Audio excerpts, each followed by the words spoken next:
All right, class. First off, as always, good day. I'm glad you're here. So, today's lesson, we're going to be looking at the kings of Europe during the medieval times. And then, when we're done looking at them, we're going to look at the Inquisition. What was that all about? And what type of torture they did to people and why? And lastly, we're going to talk about the Mesoamericans. We're going to jump across the Atlantic Ocean and talk about the empires that were happening in Central America. So we're going to talk about the Toltecs, Olmecs, Mayan, Aztecs, and Incas. Okay, so let's go ahead and get started. So again, we're going to analyze how the importance of the Magna Carta, aka the Great Charter, was, what impact did it have on the world, and things like that. We're examining the level of engineering skills it takes to build a city on a lake. Yes, you heard me right. There were early civilizations that built a city on a lake. Okay. And it will create an argument on which Central Southern American empire was the most impressive to you. Okay. So here's your warm up picture. So basically, what I'm asking you is, you know, to look at this, analyze each character, each like person, okay? And tell me what's going on here. What is look at their body language, look at what they have on and things like that. Um what do you think this artist is trying to say about this? You know, what's your interpretation of this picture based off the characters and what they're doing? Or what it looks like they're doing. Because again, you might see something and another student in another class might see something different and you're both looking at the same thing. Okay, so again, there's no one right answer. There's several possible answers to this. So tell me what you see, your interpretation. Okay, so pause the video, write your response because we're moving on in three, two, one. All right, so when it comes to kings, a lot of them believed in divine appointment. Now, this meant that they were either related to God or God chose them. Like the sky parted, the clouds moved, and sunlight shined down on them, type of thing. Um, Now here's the thing. Like I said in class, to people who are religious, is God ever wrong? And they answered correctly. They said no. And that's the thing. So if God is never wrong, and then God chose this person to be king, does that mean this person who's king, are they going to be wrong? Well, they can't be, because if they are, they do things wrong, then God made an error, and God doesn't make errors. And this is where the dangerous path starts to come in, where a lot of these kings are basically told since they're young, you're not wrong. You're never wrong. They think to themselves too, I'm not wrong. This person's wrong. Everything that's gone wrong or bad, it's not because of me, it's because of them. Okay? And this is going to play a factor later on, which we'll be talking about. Now, typically, how is power passed down? From father to son, you know, or father to nephew. Sometimes it was rare, but women could be just the dominant queen of an empire. Okay, but that was rare. Usually it was passed down to a male heir. Okay, now how were alliances made? Through marriage. So basically, let's say this empire here and this empire here, let's say they wanted to unite because they're so close, something like that, they're friendly. What they'll do is they'll say, like, hey, you have a son, we have a daughter, let's get them together, let's get them get married, have a kid, and then when we pass away, the empire will become one, and then they will rule it, and then their son or will rule that empire as well, and they'll continue on and on. So some people were forced into marriages that they didn't want to be in. It was just like I had to because My dad, the king, made me marry this other guy who was the prince of another kingdom. You know. Now, were all kings bad? No, no, no. There were some good kings. Charlemagne is considered one of the good kings. King Richard the Lionheart, we talked about him during the Crusades. He's seen as a good king, but there were also a lot of bad kings. So King John, the brother of Richard the Lionheart, if you ever heard the stories of Robin Hood, um, King John is the guy who's in charge, who was going against who Robin Hood was going against. And then there was like guys like King Edward Longshanks the First. Longshanks was very ruthless. He was a guy who, you know, took no prisoners, very hands-on, wanted to make sure that his empire was secured and strong, and he was vicious, very vicious man. All right. Now, his son, Edward the Second, was a total 180 of Edward the First. Edward the Second was very much like he wanted to enjoy life. He didn't want the troubles of the kingly troubles. Like I said, his father was very hands-on and things like that. He was like, I don't want to bother with that. Don't bother me with this stuff. Take care of it. Whatever needs to be done, take care of it. So he was not a very good king, very good leader, like at all. Now, what did the king rule? Well, a large chunk of land, and they controlled the armies. But the thing is, the armies wasn't under their rule. It was actually under the nobles. The nobles were the ones who let the king gather up their armies and made one massive army. Okay. The other thing that the kings ruled was if they ruled the armies, of course, they ruled the peasants, the serfs, things like that, which again, the nobles controlled, but because they were under the king, they had to submit. But the thing is, though, the nobles could only take so much. And with the king thinking he's the top dog and no one can ever question him, basically the nobles had enough and they said, you know what? We're not going to listen to anything you say. You want us to do this and this and that? We're not going to do it. So they basically made him realize like, without the people, he has no power. He has no real power. Because again, remember, the armies belong to the nobles. And when the nobles told the armies, don't listen to them, listen to us. We're the one paying you. We're the one giving you land and all this and that. The king can't say, oh, I'm going to do this, I can do that. Well, with the army, what rule? If the people say no to you, where's your power coming from?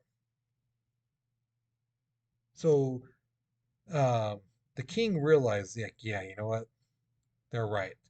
So he was basically forced to sign the Magna Carta, which is known as the Great Charter, on June 15th, 1215. And this is the first document ever in the history of the world to limit the power of the king. Basically, there were 63 different types of laws, clauses, however you want to say it.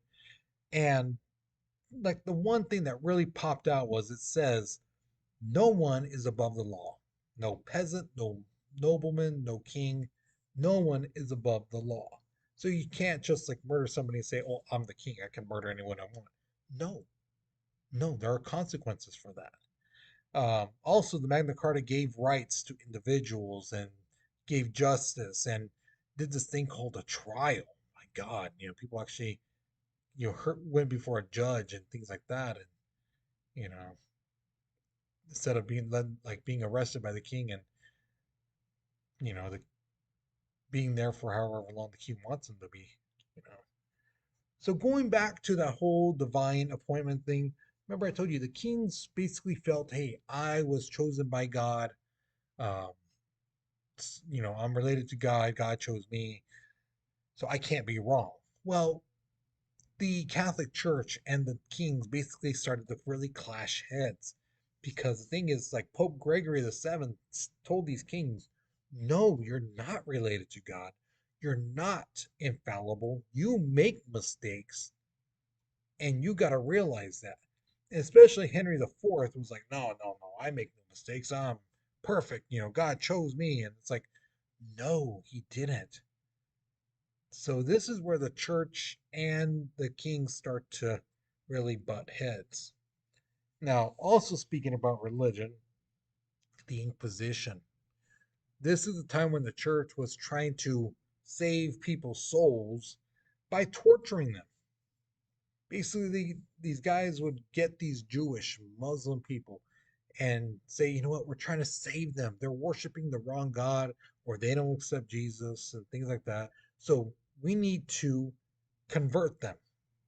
We need to save their souls. And the way we do that is by torturing them. Yeah. Uh, and it just didn't stick with just Jewish and Muslims. They would also look at other Catholic and Christian people saying, you know what, that Ted guy doesn't really follow the Christian life that well, so let's get him and torture him and to until he acts right. So again, it wasn't limited to just Jewish and Muslim, it was also fellow Christians and Catholics. Now, this is just 6 different torture tactics that was done.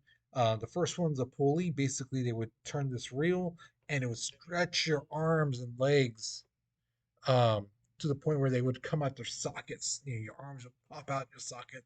Same thing with your legs. Um, the second one is interesting too. Basically, they tied your ankles and your hands behind your back and basically had you up like 20, 30 feet in the air. And your body weight would basically make your arms pop out of their socket. And on top of that, birds and other animals would come and, like, birds would peck at you and things like that. And, you know, other insects and flying animals would come and get on you and things like that. The third one you see up on top there, that's basically waterboarding. Okay, so waterboarding is not new, it's been around for quite a while. Number 4 was an interesting one. Basically, they would get these hot coals when the coals are nice and orange. And if you've ever been to barbecue or have ever started a barbecue fire, you know when those coals are orange, if it's right here, you don't have to put your hand right here to feel the heat. You can put your hand way up here and feel that heat. And that's what they did to these guys on the wheel. They would turn it slowly, and when the coals are right here and heat, which is burn their face and body and things like that, they turned the wheel slowly. So when the person was up, they could feel a little bit of relief, but they knew on the way down they're gonna feel it again. Number 5 was basically a container that had metal needles coming out, okay, metal spikes. Um, and you had to basically be completely still inside of it, or else you're going to get poked. And like I told students in class, if you get poked on your right side, your natural reaction to move to the left, right?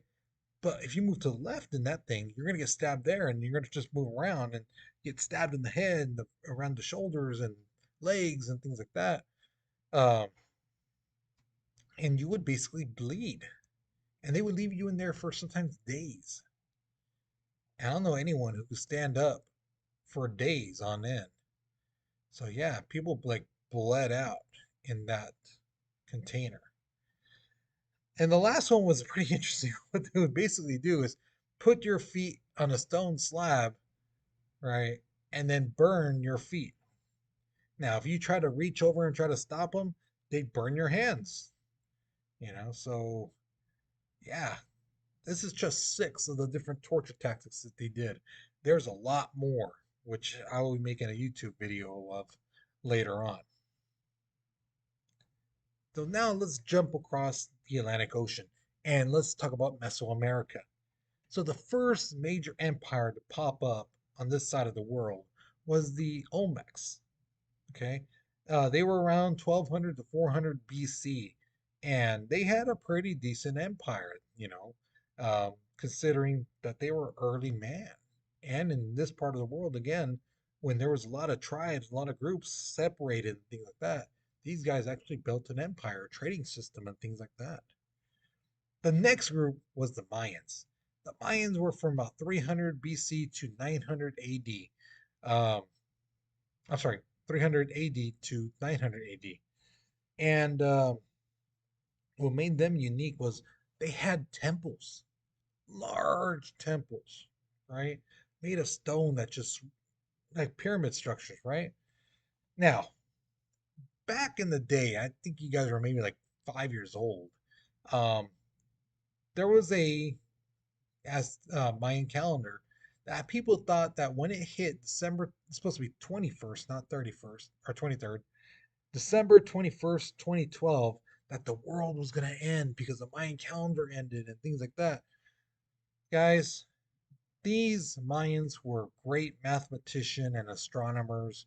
Basically, what happened was on the winter solstice, which was December 21st, 2012, all the planets were going to line up. That was it. And that's exactly what happened. Um, so people freaked out because they didn't know. A lot of the early texts and stuff like that from Mayans culture was destroyed by the Spaniards when they came. So I'm sure somewhere there was some tablet that said, this is to see the planets align and things like that on this day. And someone probably destroyed it thinking it was like some voodoo curse or some, weird blessing of an ancient religion. And really it was just talking about like what the calendar did. Okay. But like I said, the Mayans were great mathematicians. They were the first to understand the concept of zero. They, numbers didn't start with one, it started with zero, the absence of value. Okay. Now, Mayans also had slaves. Okay. But the thing is that was interesting was that they would capture noblemen, so the rich people, and war leaders and have them sacrificed. You know, so yeah, they would have them as slaves at first, but also then they would sacrifice them. Now, the Mayans eventually would decline with trade and war and things like that. They were spread out. Um, Eventually, they kind of diminished and went away. Their temples were reclaimed by the jungle and were only discovered like 100, 150 years ago. Now, the next big group to come up was the Toltecs. Um, Tula was the center of the empire. And what made them unique was that their empire stretched. They went all the way to Guatemala. And on top of that, they like to dress. They like to bling. And they use gold, silver, copper for necklaces and, rings and things like that. So um, they knew what was up. But by 1125 AD, they basically really started to decline because, again, they were warlike. And like most warlike countries, eventually you get erased. You can't stay on top forever. Now, the Aztecs were from 1325 to 1521. And the legend goes that in the 1100s, the leader of the Aztecs, their kind of chief, guy, had a vision from the gods that said to settle on a land where an eagle had a snake in his mouth while on top of a cactus. So they migrated, they moved around looking for this sign of where they should settle. And finally they saw it. But here's the problem, this eagle that had this snake in its mouth while on a cactus was in the middle of this land in the middle of a lake. So there was just a little bit of land and there was a huge lake, but that's where they saw the eagle. So they were like, okay, that's where we got to build our city. And that city became Tenochtitlan. And the lake was Lake Texcoco. Now, the thing is, these Aztecs actually built a city on a lake. Let me repeat that. They built a city on a lake. Now, how did they do that? They basically got these huge wooden like slabs and they pushed it down into the ground, into the mud. Okay. And they would put a bunch of these all around. Okay. And then they would put like brush, like branches, things like that on top, and then dirt and other things, and so till they had a solid foundation where they could step and the board wouldn't move and the ground was sturdy and things like that. That's how they built a city on a lake. Same thing with like bridges and the roadways, stuff like that. They basically had those huge sticks that that they basically put into the ground. Um, Now, the people they conquered, they basically told them, "We want stuff from you. We want either like food, fresh water, supplies, or things like money." What I mean by money is like whatever they viewed as valuables. So some cultures, some tribes, they saw like gold as being valuable, silver, gems, stones. They're like, okay, well, if you value that, give that to us. Okay, that's why when Hernan Cortez came with the Spaniards, they saw all this gold and silver, like, oh my God, these guys have a ton of it. Well, they basically got it from all these other places. You know. Now, at their height in the 1500s, their population was about 4 million people, and most of the people were common. Average Joes, farmers, things like that. Okay. Now, if you were a noble, you were from a rich family, and you were a male, you went to school and you were taught self defense, military training type of stuff. Once you finish with school, then you could choose what you want to do. You can go into the military, become a general, a lieutenant, things like that.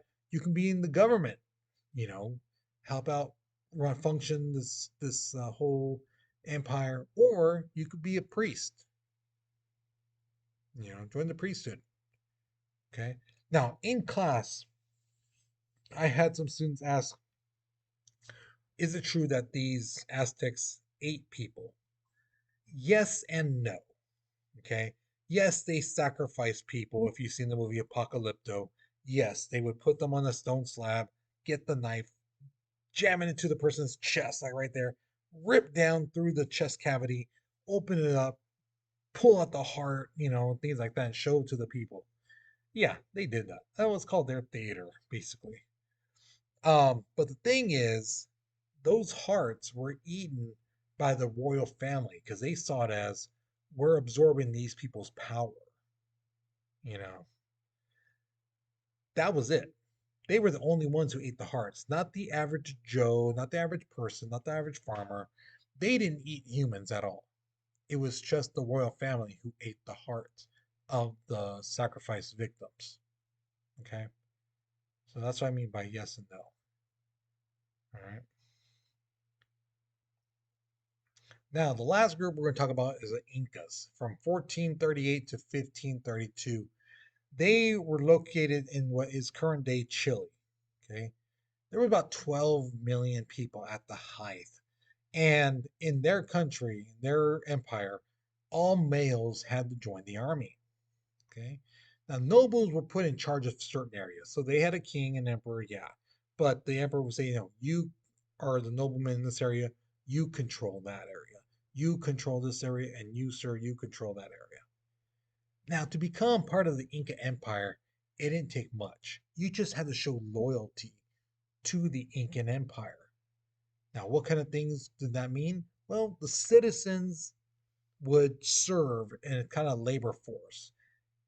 It wasn't much. Basically, 2 weeks of the whole year, you did things like, as you can see, they carved their land on top of a mountain. So basically, they would have you do that, like, hey, carve this road or carve this. We need more farmland, so carve a little bit more off the side of this mountain so we can grow crops and things like that. So roads were one of the biggest things, and in total, they had about 24,000 miles worth of road going up mountains, down, around, and things like that, through the jungle. So it's quite a bit. And on top of that, the Incas kind of believed in women's rights too, because women could be priestesses, and a priest was seen as a high position. So in most cultures, especially in the Europe and areas like that, women were seen as just like, hey, you're supposed to clean up and have babies. Whereas the Incas are like, no, no, women can progress themselves up here and become a priest too. Now, the other important thing that I found was pretty interesting was they had no writing system, like none. They didn't have any drawings that represented words or letters or anything like that, like the hieroglyphs. No, no, no, no. What they did have, which was strings and knots. So basically, you would see, let's say you were walking around and you saw a piece of wood with string hanging out. You might see a knot, empty space, two knots, empty space, five knots, all together, and that was a word. You might see three knots, little tiny space, a knot, big space, four knots, space, little tiny space, and one knot. That was another word. So they had knots on strings to represent words. So when you be walking around, you could be like, okay, hey, this town is this way, or this is what's going on ahead of us. They would basically use the knots and strings. Okay. Now, here's my question to you. Do you think that it was okay for the church to do what they did with the Inquisition? Now, remember, they were trying to save souls. Okay. Um, that's why they tortured people. Oh, and I forgot to mention this too. I do apologize. A student asked me in class too, well, couldn't you just say, let's say you're Jewish, couldn't you just say, oh, I convert, change? Well, you could, but what they would do is have you tell the whole people, tell the whole community, hey, you know what? I was wrong. I was this religion, I was Jewish, but I see the errors of my ways. I'm supposed to be a good Christian and this and that. So I'm changing religions. And then what they would do is get a brand, a big piece of metal. They would heat it up and brand you in the chest with a cross. Okay. Now, let's say later on they catch you at a Jewish church and they find out you have that brand on your chest, then they would really torture you to the point of death, but then they wouldn't let you die. They'd let you recover and then torture you again to the point of death and then bring you back. So the torture was a lot worse the second time around if you did that. So yeah. But again, like they said, it was to save people's souls, to help them see that this our religion is the way to God and to salvation, not your old ways. So, with all that being said, what do you think? Do you think it was okay that they tortured people to save their souls and things like that? Why or why not? Okay. As you can see, there's no writing prompt on the bottom because I want to see how well you guys can write a sentence without any help from me. Okay. So let's see how you guys do.